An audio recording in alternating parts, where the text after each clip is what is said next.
Down here. You'll begin down here. Can we have a little more light, please? Light. The man wants light. Thank you. Very nice.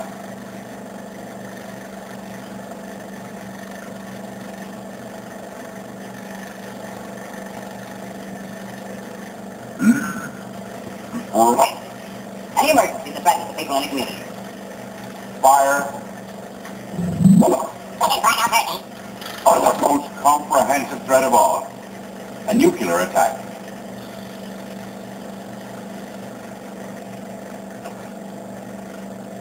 Always for operations. The action the government must take if lives are to be saved and property is to be protected.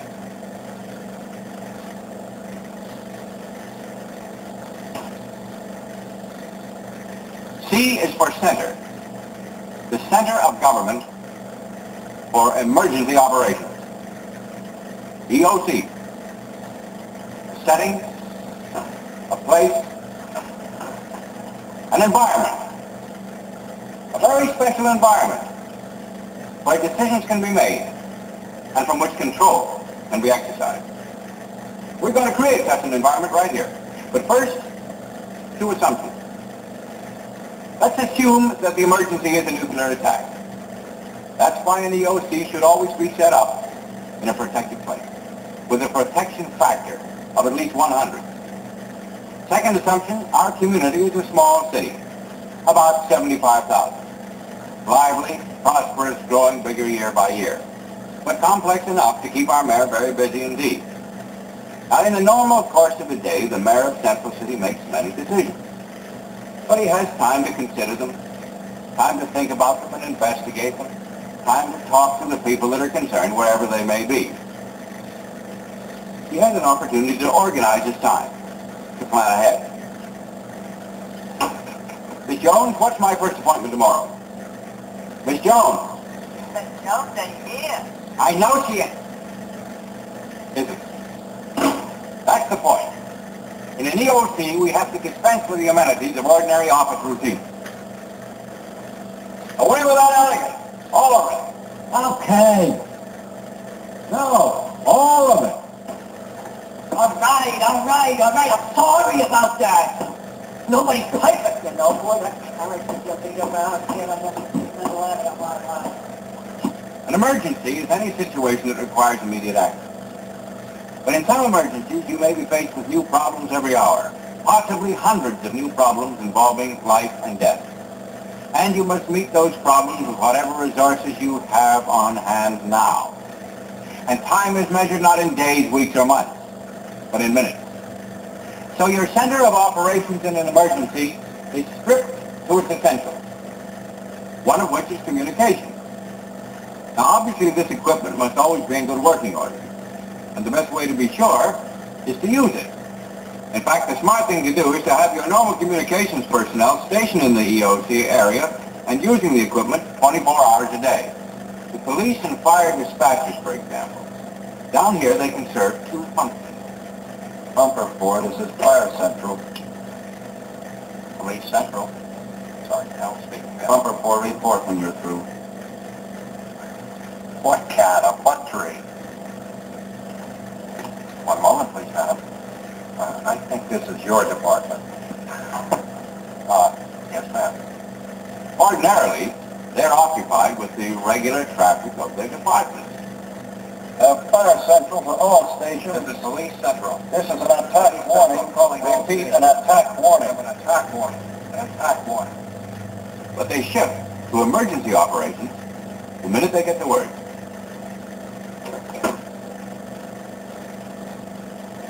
No, sir. Attack warning message. That's all we have so far. Yes, sir. The Fire Central, this is Fire Central. Roger. Roger. Number 6, did you read my last message? Of course, these men can't be expected to handle the job alone. Not in the EOC for a city this size. That's why the Public Works Department maintain a standby communication station down here. And the health and welfare people, too. We also tie in the shelter managers and the radiological monitoring units in with the EOC. And, of course, we have to have switchboards.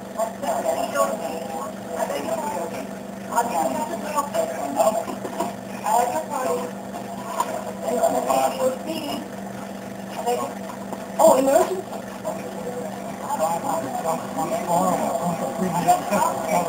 I say we can't do without switchboards because bring down the wall. Right down. All the way down.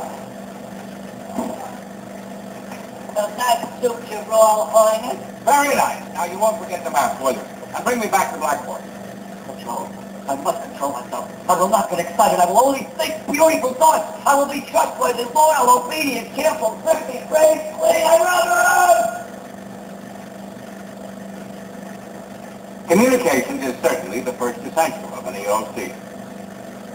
But you should keep all that equipment in a separate area, off by itself. Timber! That's part of the logic of an EOC. Part of the pattern.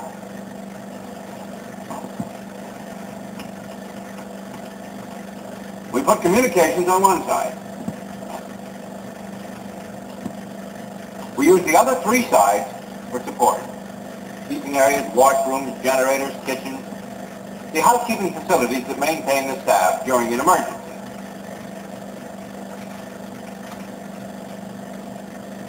This is the real nerve center, the operations room, surrounded and supported by the other areas, and yet isolated from them. Now, what kind of a place is an operations room? Now, just come with me. It's very compact, somewhat austere. No gadgets, no distractions, nothing superfluous. Not even an extra chair for the casual visitor. These walls are a giant display of vital and up-to-the-minute information about our city and what's happening to it during the emergency. This information is immediately available to everybody in this room.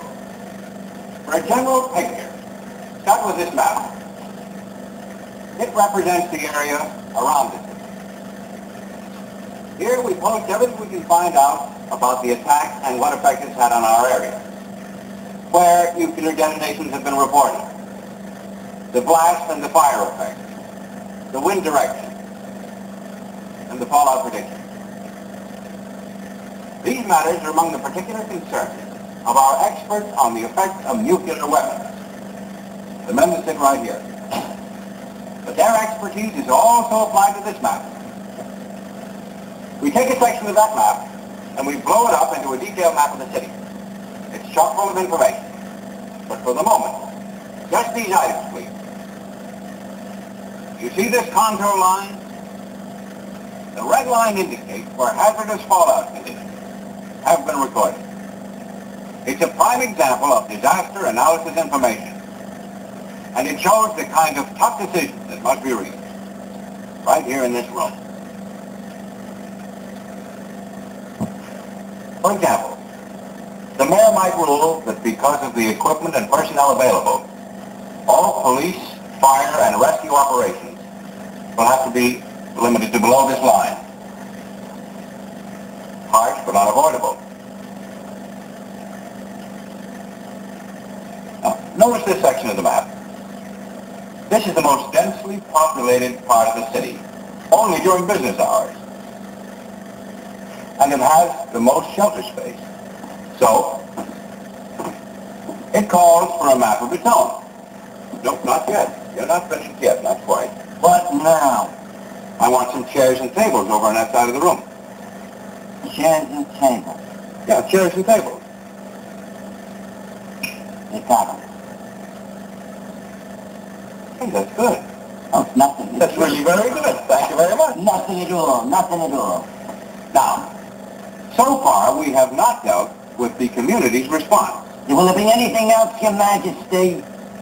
Well, yes. There'll be paper and pencils and typewriters and phones and everything that's needed over there. And more chairs and knew it. tables. I just knew it. I knew it. Oh, I just knew it. If we're to cope with this emergency, we need to know just exactly how big the problem is. And we need to know just what resources the city still has in hand. Now, that's the assignment of the men along one side of our long table. Key men from key departments. Health and welfare, public works, civil defense shelter specialists, fire, and police. Of course, the community also has other resources, commercial, private, and institutional. And there's a liaison group across the room that deal in that. No, that's the disaster analysis group. Move along. There. That's the resources liaison group. Right. The liaison people know where to find things. Food, fuel, clothing, medical supplies, trucks, bulldozers, and so on. They, and the department men here, keep track of what we have to work with and whom we have to work with. Now let me give you an example. Public fallout shelter, now very much in demand. The shelter specialist is a numbers man. He adds and subtracts and figures percentages by the hour, trying to match the supply with the demand. And his calculations are posted right here. A running inventory of shelter space. It shows the status of communication, the maximum possible capacity, how many people are there, on their way there, and how many more can still be. This is the really important question. How many spaces are still available? We need a graphic display of this information that everyone can see. In our city, we have a rather simple way of putting this on the map. Would you be good enough to demonstrate the shelter tariffs, please? You mean you want me to turn them over, please? If you will, please. You want red to green or green to red? Green to red. Okay. No. Not that. We'll come to that later. The square. Takes one to know one.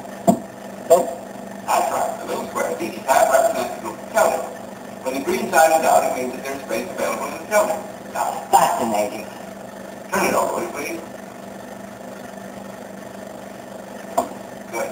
Red means that the shelters are filled. Thank you. Is that it? Wait, that's what you wanted me to do? Right. Well, why couldn't you do that yourself? What are you, weekly or something? Well, you're coming into my nap time. Another example of keeping track. The job these two men do here. They wear headphones so they can listen to the police and the fire radios. And they spend most of their time at this duplicate map of the city, pushing magnetic markers from one place to another. Here. The disc represents a fire truck. The triangle represents a police vehicle, motorcycle, or a car. Red side up, a car on assignment. Green side up, a car waiting assignment. Red disc, busy fire truck. Green triangle, available police car. Yellow stripe. No guts. A yellow stripe represents a mobile public address system. Oh! Is it important to keep track of the movement of these units? Important? It's essential. It shows the police chief and the fire chief three important things at a glance. One, which units are assigned. Two, where they're assigned. Three, how much or how little he has left. It's all yours. I want to point out that the two men in these positions do not issue any instructions, nor do any of the people on this side of the table. Their job is as collectors and reporters of information. And that's equally true of the disaster analysis section. And the resources liaison group. Their function is to know, not to decide. The making of decisions begins right here. These are calls for help that have come in within the last 2 or 3 minutes. They have been reduced to 8 lines of hard facts. Now they're being read by a man that we call the message controller, because he controls the influx of emergency reports, and he sorts them into various categories.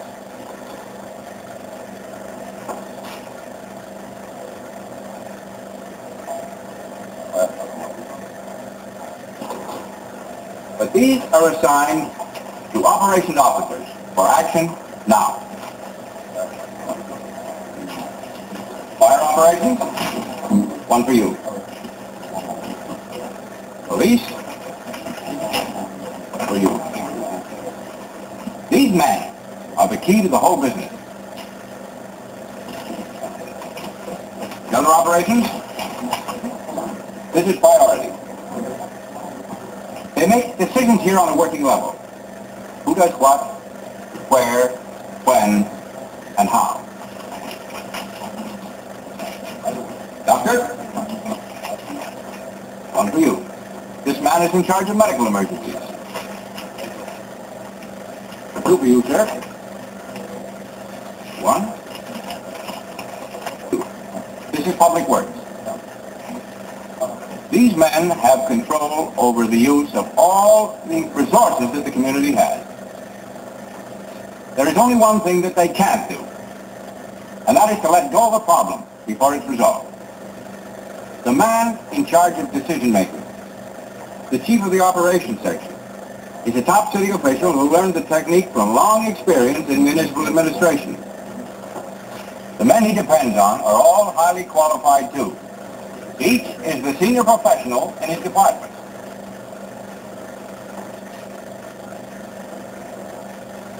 And that applies to every shift, of course. I'm sorry. All right. You need to have senior professionals as the operating officers around the clock at EOC.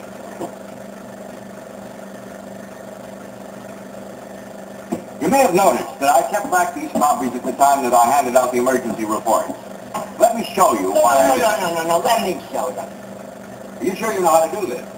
Oh, that's the unkindest cut of all. I watch the man every day. One of the big ideas here is that information should be displayed. This blackboard, the emergency log, shows the major emergencies that are being worked on. It's updated as emergency reports come in. A quick display of the current workload. Every serious problem is identified by a number. The facts pertaining to that problem are summarized on the log, including the action that has been taken. The problem is also indicated on the map using the same number. The city map or the downtown map. That's one reason why this is an efficient and effective operating center. Second reason, flexibility. It works for any kind of emergency. Simply replace these disaster analysis people with whatever other technical experts you'd like to have in here. Nothing else changes. Equipment, procedures, the rest of the staff, all the same. Well, thanks, Andy. You're through now. Third, it's an easy place to work in. You have the communications right next door. Convenient, but not distracting. And everybody can see every display. People that work together, sit together. And it's easy to control. This is where the buck stops.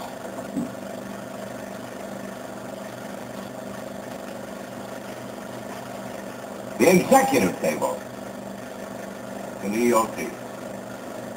From here, the mayor can observe and direct the entire operation. He has a chief of staff to help him. In our town, the Civil Defense Director, and a Public Information Officer, and a military liaison if he needs one. Now, diagonally across the room is the bulletin board which the mayor uses for major policy announcements. That's about all he needs. But in a very real sense, the entire operation exists for his purposes only. It's his show. Well, that's about the setup. The details don't matter very much. The labels, furniture, the gimmick. But the idea